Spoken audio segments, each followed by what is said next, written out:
Hello mga kabuchi! Welcome to our channel. So today is week number 29 of year 2025.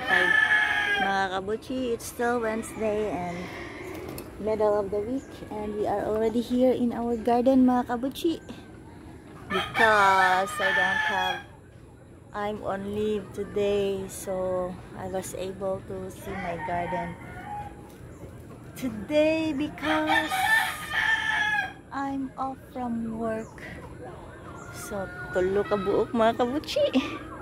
Ang bunga sa akong ampalaya na ikaapat mga kabuchi, pero naa siya sa hidden area. And then, mga kabuchi,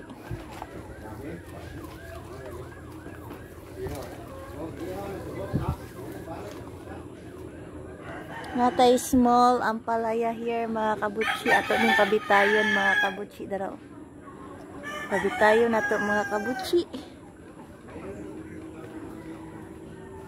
So far maulang na siya ang bunga sa itong ampalaya mga kabuchi. And this ampalaya mga kabuchi, murag luoy man mga kabuchi.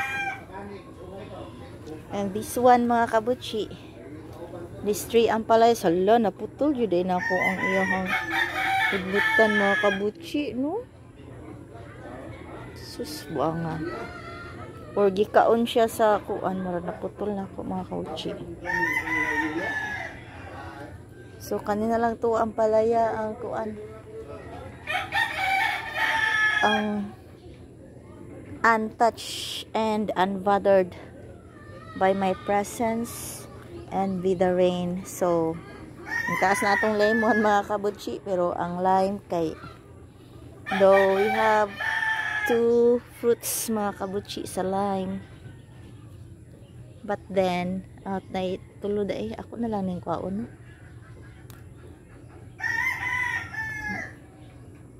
Kuha na lang nina ko mga kabuchi nga lime mga kabuchi kay para unbothered. Okay. So. Ngano man eh. We have few fruits from our siling panigang mga kabuchi. Few only. At least na ay few only. And then our string beans mga kabuchi are already up there, no? So, but I am not seeing any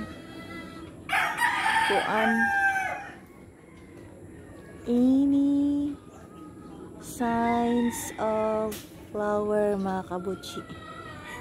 Wala pa siya anak nga stage. We will just have to wait.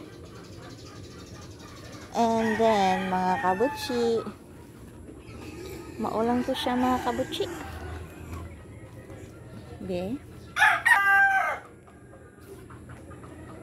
Picture with my ampalaya mga kabuchi kay para naatay pang cover page. So this is a very short update mga kabuchi.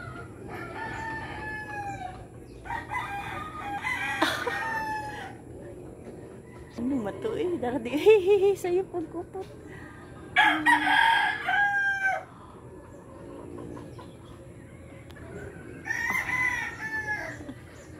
Nakuha ba ka itong mga kabuchi, no? Okay, so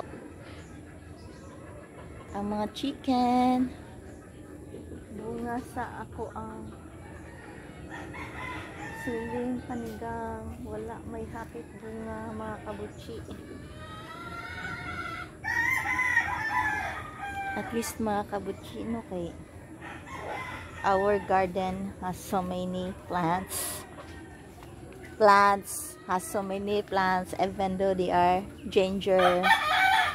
Pero ginger mga kabuchi, it's also a good plant, a good garden plant mga kabuchi, only that they are all ginger from here to there, and it will take 1 year for this ginger to be harvested. So it's a very long wait, mga kabuchi. That's the only thing I don't like about ginger. But in terms of its usage in the kitchen, I'm satisfied. But also the harvest, mga kabuchi, it will took a lot of effort for me to harvest these gingers, if ever, mga kabuchi, because I have to dig them down the ground, unlike the ampalaya, mga kabuchi, where they are only hanging over there. So it's very easy for me to harvest. So kabuchi, anak tayo mga kabuchi. So mga kabuchi, this is the end of our video. Thank you for watching. Bye bye.